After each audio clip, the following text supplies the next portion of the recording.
Bonjour à toutes et à tous, j'ai le plaisir de vous accueillir aujourd'hui à la Séguinière pour venir découvrir ce pavillon des années 80, 1980-81 exactement.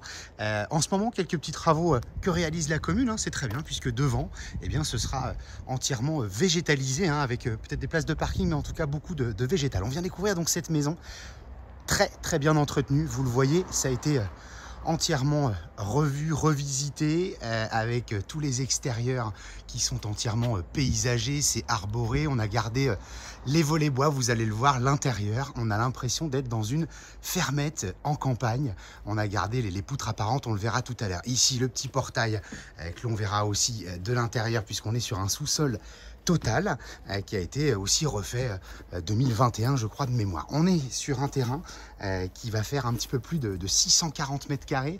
On est complètement à l'abri des regards, vous le voyez de suite sous vos yeux, ce petit cabanon de jardin, un espace donc entièrement là aussi paysagé et clôturé.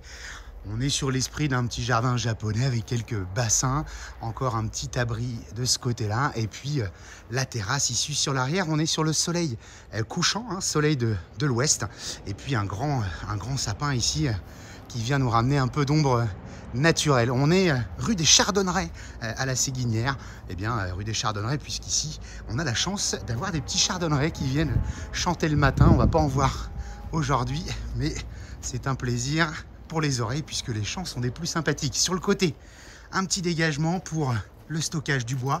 On a quelques haies, quelques aménagements qui pourraient encore être modifiés, mais vous voyez comme c'est en parfait état, très au calme, même si là on a les engins qui bricolent un petit peu.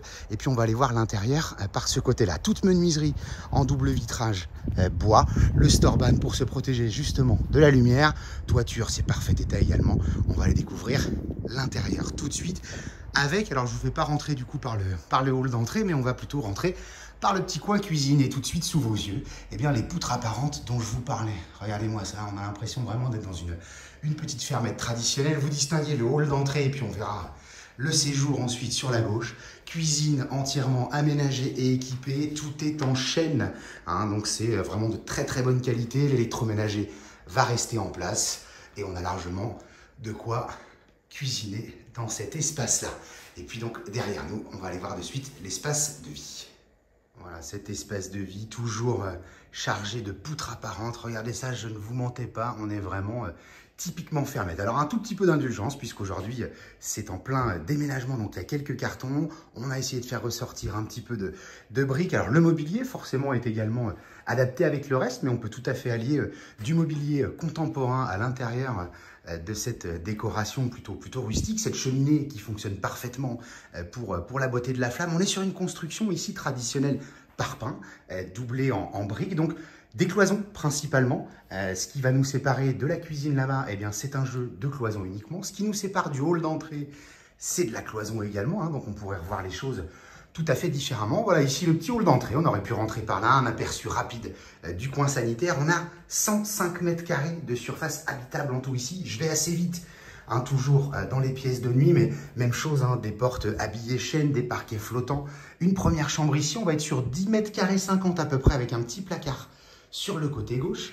La deuxième, on est à peu près sur le même volume aussi, 10-50, avec un grand dressing sur le fond. On est sur un chauffage central au gaz de ville, avec une chaudière qui est, pour ainsi dire, neuve. Salle de bain, c'est resté dans son jus, mais on a baignoire, 2 vasques et une douche qui a été aménagée. Alors, si ce n'est la faïence peut-être qu'on voudrait remettre à son goût, mais le volume y est d'entrée de jeu, on pose des valises. Et la dernière des chambres, qui elle fait 12,5, une chambre un petit peu plus spacieuse, avec aussi un petit placard ici sur le fond. On est sur un parquet chêne, flottant également, mais parquet chêne. Voilà pour toute la partie habitable, j'insiste, plus de 100 mètres carrés habitable, et puis donc un sous-sol total qu'on va aller découvrir tout de suite puisque le temps de la vidéo doit nous le permettre. Alors rapidement l'accès donc par l'escalier, on est repassé par la cuisine, vous l'avez découvert à l'instant, c'est très propre là aussi. Dans les combles là-haut, ça a été entièrement isolé, et le sous-sol, la première partie, vous le voyez, elle est carrelée également, donc c'est toujours du même acabit, très entretenu, très soigné, des grands placards sur cette partie-là, la lingerie qui pourrait tout à fait être une chambre à part entière puisqu'on a une vraie fenêtre à donner vers l'extérieur.